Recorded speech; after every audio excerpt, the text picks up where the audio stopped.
अस्सलाम वालेकुम वरहमतुल्लाहि वबरकातुहू। आज हम कोशिश करते हैं रंगों के नाम सीखने और चीज़ों का रंग जानने के।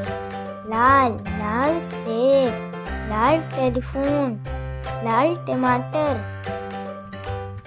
काला, काला तोपा, काला आने काबा, काला कैमरा। हरा, हरी शर्ट, हरा डायनासोर, हरा पत्ता। नीला, नीले किताब, नीला डब्बा, नीली शर्ट। पीला, पीला लीमू, पीला ताज, पीली गाड़ी। जामुनी, जामुनी अंगूर, जामुनी छतरी, जामुनी बैंगन।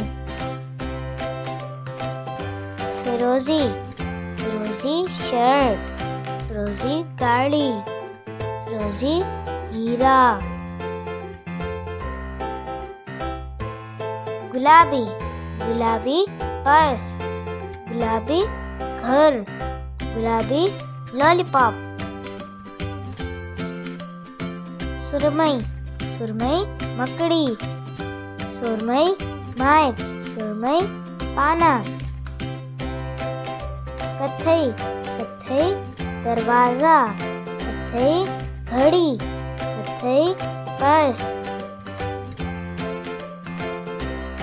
अब सुनते हैं आज की अच्छी बात। अल्लाह ताला के बनाए हुए रंग बिरंगे फूल सबको अच्छे लगते हैं। फूल पौधों को तोड़ना या खराब करना बुरी बात है, इसलिए बच्चे इनको हाथ ना लगाएं। अगर वीडियो अच्छी लगे तो लाइक और शेयर करें, हमारे चैनल सब्सक्राइब करें और बेल आइकन जरूर क्लिक करें। शुक्रिया।